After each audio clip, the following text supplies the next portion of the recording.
स्वागत है @exam point पे। आज एक नए टॉपिक के साथ एक क्यूब और क्यूब रूट। आपको पता है कि एग्ज़ाम के पॉइंट ऑफ व्यू से ये इम्पोर्टेंट ये टॉपिक बहुत इम्पोर्टेंट है। 1 से 2 नंबर का, या कभी आप जब मैथ्स का कैलकुलेशन करते हो उस समय भी इसकी ज़रूरत कहीं ना कहीं पड़ जाती है। सो आज हम लोग इसको ही देखेंगे कि कितने सिंपल तरीके से हम इस क्वेश्चन को सेकेंडों में कर सकते हैं। देखो, शुरुआत में जब आप करोगे तो आपको टाइम टेकिंग क्वेश्चन लगेगा, आपको लगेगा बहुत अधिक टाइम लग रहा है। पर जितना आप प्रैक्टिस करोगे और धीरे धीरे प्रैक्टिस करते रहोगे, तो ये गारंटी के साथ कहूँगा कि आपको क्वेश्चन करने में सेकेंडों लगेंगे। अब देखिए, इस क्वेश्चन करने से पहले मैं आपको समझा देता हूँ कि मैं निकालूंगा क्या क्या। देखिए, सबसे पहले मैं आपको क्यूब समझाऊंगा, किसी नंबर का क्यूब किस तरह निकालते हैं। फिर आपको मैं क्यूब रूट के अंदर, आपको पता है कि 2 तरह के क्वेश्चन आते हैं। एक तो कभी परफेक्ट क्यूब दिया देता है, कभी आपको परफेक्ट क्यूब देता है, तो कभी आपको नॉन परफेक्ट क्यूब देता है। एक ऐसा क्यूब जो एक ऐसा क्यूब, वो क्यूब स्क्वायर क्यूब रहता है जिसका क्यूब रूट एक परफेक्ट निकल ही नहीं पाता है। तो आपको ये तीनों तरीके एक एक करके मैं आपको समझाऊंगा। सबसे पहले मैं आपको ये बताना चाहता हूँ कि क्यूब निकालने से पहले, या स्क्वायर भी आप निकाल रहे हो, तो आपको कुछ इम्पॉर्टेंट क्यूब या स्क्वायर आपको पता होना चाहिए। क्योंकि एग्ज़ाम में आज का टाइमिंग जो होता है बहुत कम होते हैं, और आपको उसी कम समय में आपको क्वेश्चन करना रहता है। जैसे अभी हम लोग इस मेथड का अप्लाई करेंगे, तो हम लोग को बीच बीच में आपको समझाओ कहाँ पे कौन सी चीज़ें ज़रूरत रहती है, जिसके कारण आपको कुछ क्यूब तो याद होना चाहिए, या स्क्वायर की बात करूँ तो कुछ स्क्वायर भी याद होना चाहिए। अब हम लोग क्यूब निकालते हैं। सबसे पहले कोई एग्जाम्पल ले लेते हैं और वहीं से हम लोग एक फार्मूला या तरीका बताते हैं क्या यूज़ करना है। सपोज मैंने 23 लिया और इसका क्यूब निकालना है। 3 का क्यूब क्या होता है? 27 होता है। अब देखिए, सबसे पहले मैं आपको ये बता देता हूँ, किसी भी स्क्वायर को निकालते हैं तो हम लोग 2 डिजिट लेते थे। इसी तरह क्यूब को निकालते समय हमको 3 डिजिट लेते हैं। तो वही चीज़ यहाँ पे अप्लाई करना है। मेरे पास 2 ही डिजिट निकले हैं तो मुझे 3 डिजिट लेना है, इसलिए मैं 0 अप्लाई कर दूंगा। 8 का क्यूब 8 होता है। अब मुझे यहाँ पे कोई नहीं देखना है कि यहाँ पे वापस 0 0 कर दूँ, ठीक है ना। आप कर भी सकते तो कोई मतलब नहीं निकलेगा, क्योंकि आपको पता है किसी नंबर की इस तरफ इम्पोर्टेंट रहता है, इस तरफ कोई इम्पोर्टेंट नहीं है 0 का। तो आप कर भी दोगे तो कोई इम्पोर्टेंट नहीं है, नहीं करोगे तो भी कोई इम्पोर्टेंट नहीं है। तो आप ना करो तो अच्छा है। आप सबसे पहले क्या करना है, जितने भी नंबर आपको दिख रहे हैं यहाँ पे स्क्रीन में, आप सभी नंबर का मल्टीप्लाई कर दो। 3 का मल्टीप्लाई 3 से, 3 का मल्टीप्लाई 2 से, इतने ही नंबर मुझे दिख रहे हैं। 3 का मल्टीप्लाई 3 से 9, और 9 का मल्टीप्लाई तो 18 आ गया। इस 18 में जिसका भी आप स्क्वायर क्यूब निकाल रहे हो, जिस नंबर का भी क्यूब निकाल रहे हो, उसी नंबर से इस रिजल्ट का मल्टीप्लाई कर दो। मीन्स 23 का मल्टीप्लाई कर दो। 18 के टेबल में 3 कितने, 54, 4 5 इज कैरी। 18 के टेबल में 2 कितने हुआ, 36, और आपको पता है ये प्लस किया तो 40 बन गया। इस नंबर को आप यहाँ पे रखो, पर यहाँ से आपको नहीं लेना है, यहाँ की एक डिजिट आपको छोड़ देना है। सेकंड डिजिट से आपको लेना है 4 1 4, ले लेते हैं 7 6 1 एंड 12। आप देख सकते हो कि 23 का क्यूब 167 ही होता है। इस तरह आप ये नॉर्मली देखोगे, डायरेक्टली मैं आप समझाऊँ, डायरेक्टली 3 का क्यूब निकालो, 27 0 जो भी आपके पास है 3 डिजिट बनाना है, 0 लेना है तो 0 पुट कर दो। 2 का आपके पास जो भी है 8 आता है तो 1 पुट कर दो। यहाँ पे कोई नंबर है उसका क्यूब निकालो, 3 डिजिट नहीं आ रहा है, सपोज मैं मान लेता हूँ यहाँ पे 1 होता तो 1 ही आता, 2 0 लेना पड़ता। यहाँ पे 2 का निकाला 8 आ गया। डायरेक्टली जो भी नंबर दिख रहे हैं सबका मल्टीप्लाई कर दो। उस नंबर पे निकलने के बाद उस नंबर से वापस मल्टीप्लाई कर दो, और फिर उसके बाद आप यहाँ पे जोड़ दो। इसी तरह आप ये क्वेश्चनों को कंप्लीट कर लोगे। अब जैसे हम लोग कोई दूसरा नंबर ले लेते हैं 48। अब मुझे यहाँ पता है कि 48 में इस 8 का क्या आता है, 5 1 2, यहाँ पे 4 का कितना आता है, 64। आगे कोई ज़रूरत नहीं लेने की। यहाँ पे 2 डिजिट था इसलिए मैंने कोई जीरो भी नहीं लगाया यहाँ पे। अब मेरे पास जितने भी नंबर दिख रहे हैं, कितने 3, 8 एंड 4। 3 के टेबल में 8, 24, 96। इस 96 का मल्टीप्लाई किससे करना है? इसी नंबर से करना है। तो 96 मल्टीप्लाई 48। 8 के टेबल में ये 48, 8 9 सा 72 और 6 4 सा 24 एंड 4 28। तो ये 0 1 एंड 2 एक 100। या 100 में यहाँ पे 0 रखूँगा, यहाँ 10 वापस कैरी ले लूँगा। अब मुझे पता है 9 के टेबल में 36 और ये कितना 10 प्लस कर दूँगा 40। ठीक है, इस तरह आप ये चीज़ों को मल्टीप्लाई कर लिए। इस मल्टीप्लाई करने के बाद इस नंबर को आपको यहाँ पे लेना है, पर एक डिजिट छोड़ के लेना है। तो 8 0 6 4 आपने ले लिया, यहाँ पे 2 का 2 आ गया, 1 एंड 9 5 0 1 और ये 6 7 7 4 11। मीन्स आपके पास ये आपका क्या आ गया, एक क्यूब आ गया। किसका? 48 का। देखिए फिर से बता रहा हूँ, मैंने क्या किया, 5 का निकाला 512, फिर उसके बाद 4 का निकाला 64, फिर मैंने ये दोनों जितने भी नंबर दिख रहे सबका मल्टीप्लाई कर दिया, 96 आया। 96 का मल्टीप्लाई जो भी नंबर क्यूब निकाल रहा हूँ उस नंबर का किया, यहाँ पे मल्टीप्लाई करने पे 4608 आया। और फिर उसके बाद इस नंबर को मैंने यहाँ पे पुट कर दिया, मेरे पास यहाँ पे 2 से 2 1 8 9 5 0 5 4 6 0 10 1 कैरी एंड 6 7 6 यहाँ 4 11। सो इस तरह आप इन क्वेश्चनों को आसानी से कर सकते हो। कितना भी बड़ा नंबर लो, आप जितने भी बड़े नंबर लो, बस आपको है ना चीज़ें पता होना चाहिए। जैसे कुछ, जैसे यहाँ पे मैंने 8 का यूज़ किया, अब ये कुछ नंबर से आपको पता होना चाहिए। तो मैं अधिक नहीं बोल रहा हूँ, आप क्यूब 1 से लेके 20 तक कंप्लीट करो, कम से कम 1 से लेके 20 तक कंप्लीट करो, आपका काम हो जाएगा। अब जैसे हम लोग कोई एक और नंबर आप बोलोगे तो मैं ले लेता हूँ, 62 सपोज ले लेते हैं। 2 का क्यूब कितना होता है? एक ही डिजिट कर लेना, हाँ सही है, 1 डिजिट कर लेना। 2 का 8 आया, 0 और 0 मैंने पुट कर दिया। 6 का 16। अब यहाँ पे आपको पता होना चाहिए 6 का क्यूब कितना होता है, 216। अब मैं डायरेक्टली जो भी नंबर दिख रहा है मल्टीप्लाई किया, 6 12 12 36, 36 का मल्टीप्लाई 62 से, 2 6 12 1 2 3 6 6 6 36 36 36 6 42 एंड 43 43 का 3 कैरी 4 एंड 3 6 18 18 22।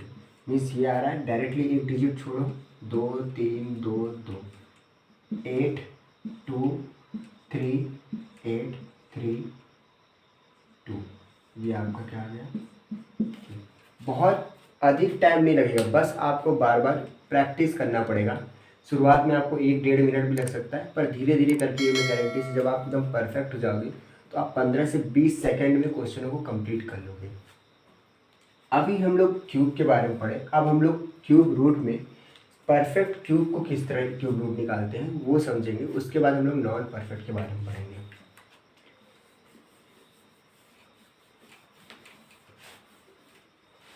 देखिए क्यूब रूट में परफेक्ट क्यूब रूट, कोई भी नंबर यदि मैं ले रहा हूँ, सपोज मैं कोई नंबर ले लेता हूँ,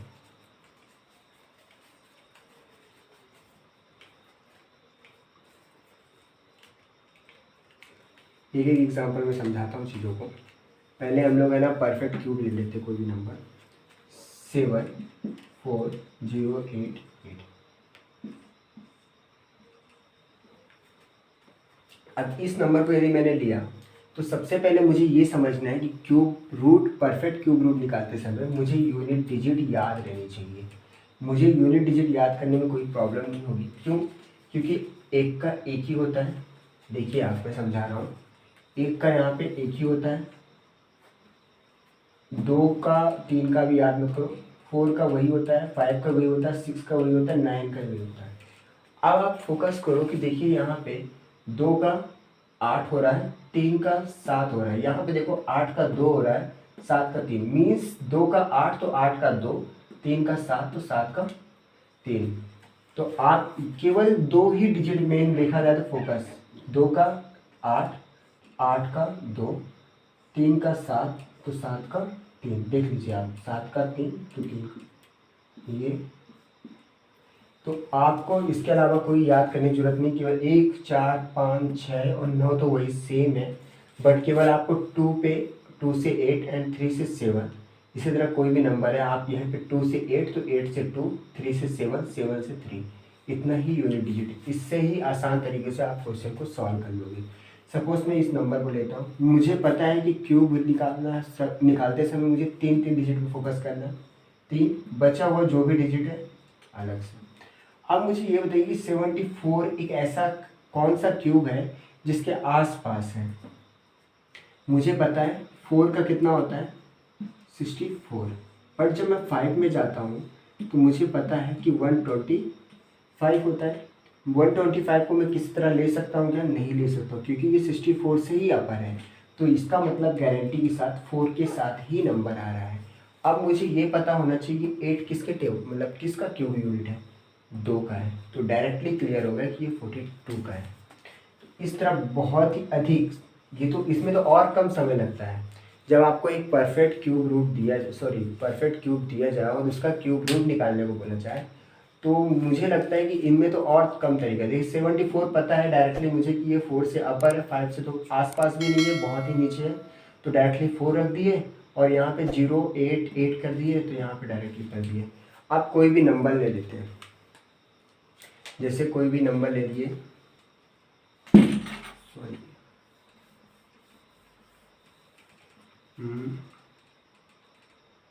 21952,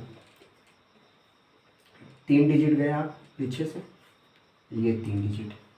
21 किसका होता है, आप पूरा फोकस करो कि 21 किसका होता है। आपको पता है कि 2 का 8 होता है और 3 का 27 होता है, सॉरी 3 का 27, 2 का 8 होता है। इसका मतलब ये 2 से अपर है, 27 से तो कहीं जा नहीं सकता। इसका मतलब ये गारंटी है कि 2 के लाइन पे ही इसका रिजल्ट आ रहा है। ये 2 किसके टेबल में आता है, 8 का क्यूब रूट होता है। 8 का मतलब टेबल में 5, 1, 2 आता है, तो ये यूनिट डिजिट होता है। किसका यूनिट डिजिट होता है, 8 का होता है, तो यहाँ पे 8 आ गया, ये 28 का है। कोई भी नंबर ले लीजिए आप, 1, 9, ये जो नंबर अभी इसी का हम लोग ने निकाला था, इसी नंबर को हम लोग ने निकाला था। इस नंबर में 3 पीछे जाए फिर 3 जाए, मुझे पता है ये 2 का होता है 8 और 3 का होता है 27। मैं वापस 8 को लेता, फोकस किया, यहाँ पे 8 लिखा और यहाँ पे 8 लिखने पे मैं डायरेक्टली, मुझे पता है कि यहाँ पे ये 2 की लाइन पे ही आएगा।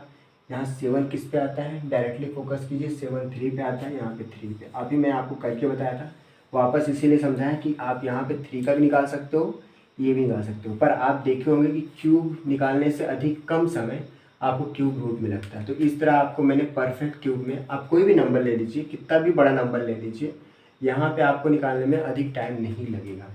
अब हम लोग नॉन परफेक्ट क्यूब में आते हैं। इसमें थोड़ा सा आपको शुरुआत में टाइम लग सकता है, पर जैसे जैसे आप प्रैक्टिस करोगे तो इसमें भी आपका टाइम डिक्रीज होता रहेगा। जैसे कोई भी नंबर हम लोग ले लेते हैं,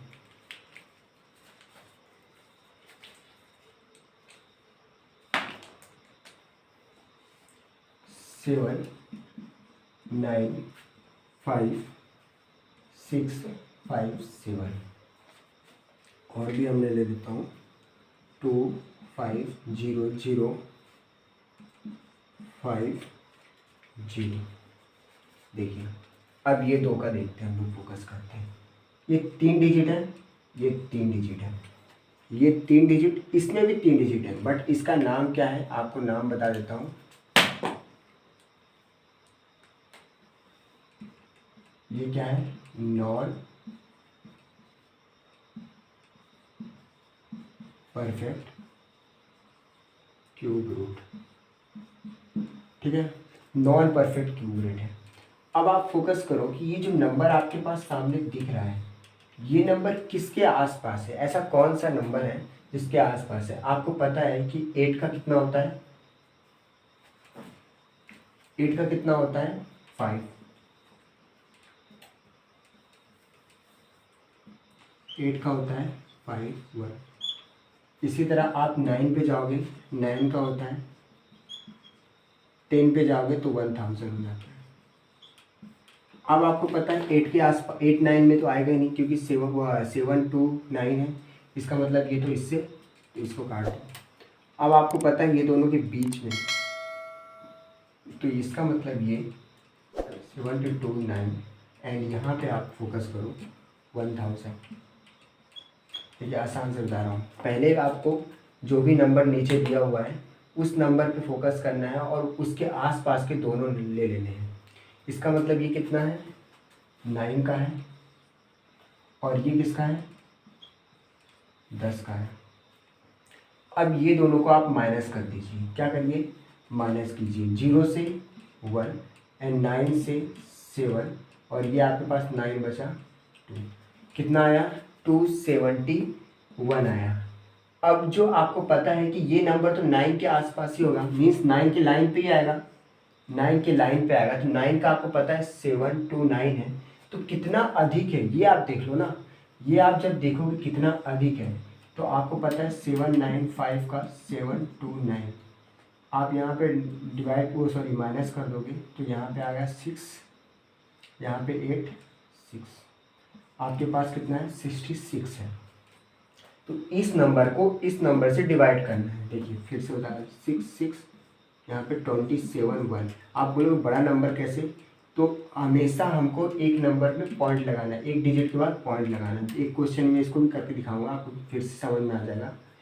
आपको कोई भी डिफरेंस आए, कोई भी डिफरेंस आए, उस डिफरेंस में एक डिजिट के बाद पॉइंट लगाना है। पॉइंट लगाया, 27 के टेबल में 54 आता है 2 टाइम्स के, इसका मतलब ये 2 के आसपास ही कोई अप्रॉक्स नंबर है। ठीक है, मीन्स ये पॉइंट आएगा बट कोई एक ऐसा नंबर है जो अप्रॉक्स होगा। फिर से समझा रहा हूँ, सबसे पहले आपको फोकस क्या करना है, 795 पे फोकस करना है। इस नंबर के आसपास जो भी नंबर है वो दोनों नंबर लिख देने हैं, दोनों का डिफरेंस निकाल के पहले से रख दो आप 271। अब जो भी नंबर आ रहा है इसके लाइन पे उससे अपर, ये तो पक्का है कि है ना ये 10 के ऊपर तो जाएगा नहीं, ये दोनों के बीच में, इसका मतलब 90 ये 9 के टेबल में और ये 9 का क्यूब से और 10 के क्यूब के बीच में आएगा, तो 9 तो यहाँ पे आएगी लाइन में।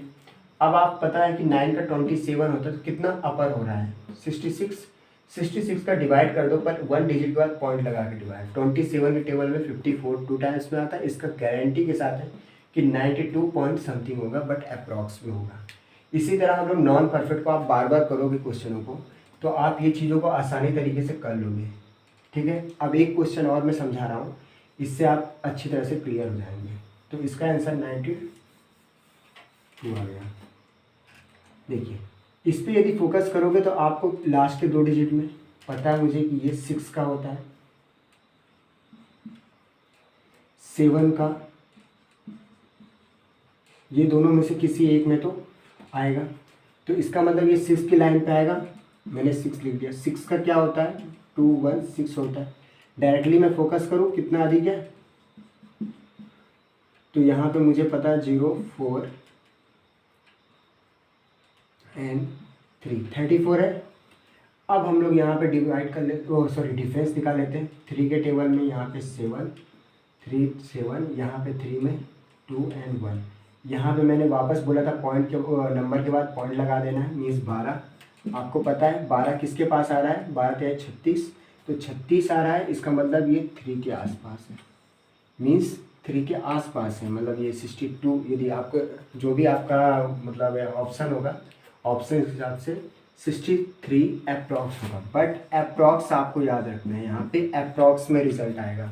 इसी तरह जब मैं आपको स्क्वायर रूट के ऊपर पढ़ाया था उसमें भी यही चीज़ था कि अप्रॉक्स में स्क्वायर रूट भी आ रहा था, नॉन परफेक्ट में भी स्क्वायर, मतलब आपको परफेक्ट नहीं निकाल सकते हो। परफेक्ट निकालने के लिए एक नॉर्मल मेथड ही अप्लाई करेंगे, पर उस नॉर्मल मेथड में आपको बहुत अधिक टाइम जाएगा और आप ये भी जानते हो कि जो आपका ऑप्शन होता है कि एकदम परफेक्ट, जब नॉन परफेक्ट क्यूब रूट आता है तो आप चेक कर सकते हो कि आपको ऑप्शन हमेशा अप्रॉक्स में ही दिया रहता है। मीन्स कोई भी रिजल्ट होगा आसपास की वैल्यू नहीं देगा, ऐसा नहीं कि ये 61, 62, 364 या कोई भी नंबर पास में दिए। तो इससे आप आसानी से निकाल सकते हो। इस तरह मैंने आपको क्यूब और क्यूब रूट के जो भी तरीके थे मैंने आपको अच्छे से समझाया। यदि इस मेथड का आप अप्लाई कर रहे हो और बार बार अप्लाई कर रहे हो और जितना अधिक प्रैक्टिस करोगे उतना आप परफेक्ट होते जाओगे। इस तरह मैंने आपको क्यूब और क्यूब रूट को अच्छी तरह समझा दिया है और मैं आपको बार बार बोल रहा हूँ कि क्यूब को कम से कम 1 से 20 तक क्यूब तो आप याद रखिए, तो क्वेश्चन को करने में आपको और आसानी होगी।